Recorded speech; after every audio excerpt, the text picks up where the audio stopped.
Hi, this is going to be another short video on genetically modified organisms. And I'm going to use the gizmos on genetic engineering.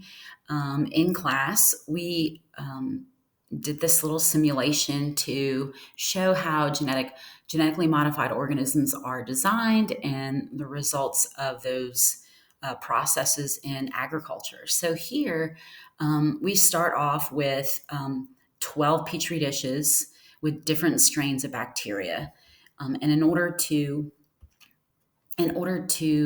see which type of bacteria are going to cause are going to have a toxic gene that we can insert into our corn, we have to go ahead and um, pick a petri dish with the resistant bacterial strain.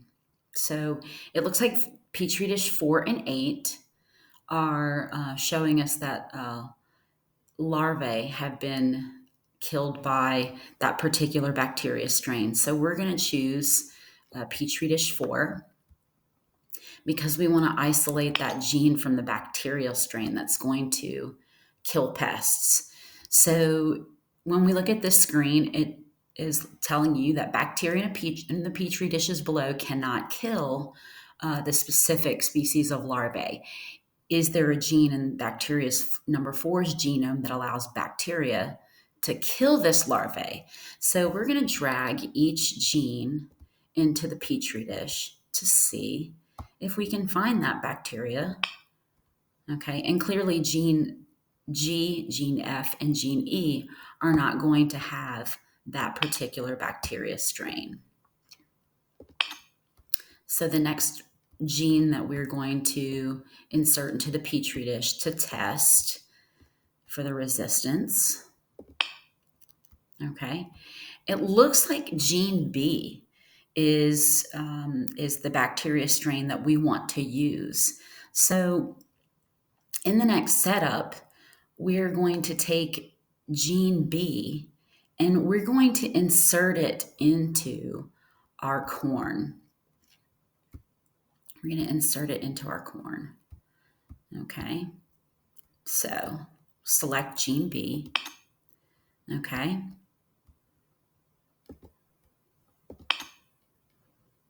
and we're going to go ahead and insert it into our corn plant.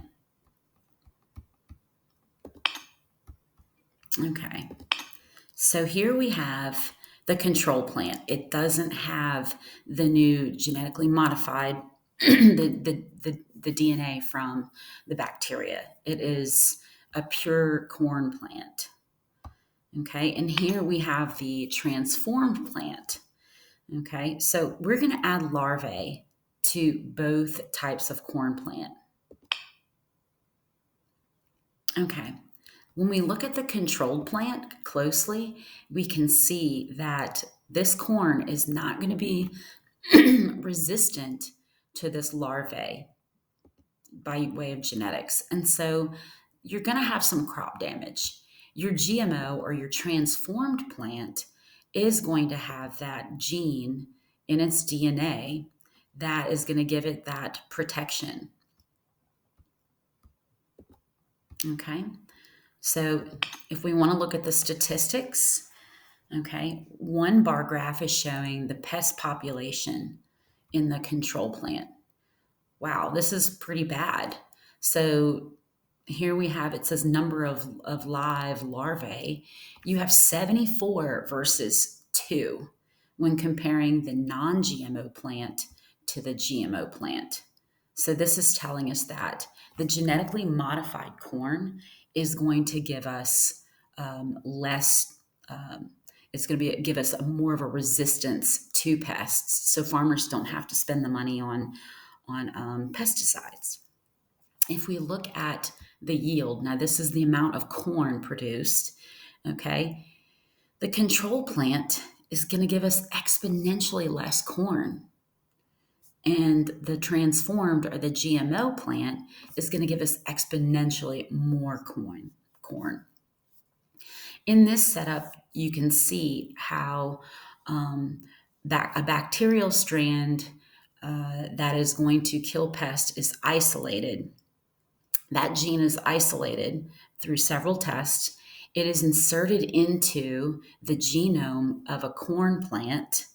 And as a result, the corn plant is going to have far less pests eating away the corn. And it's going to produce far more corn as a result of genetic engineering.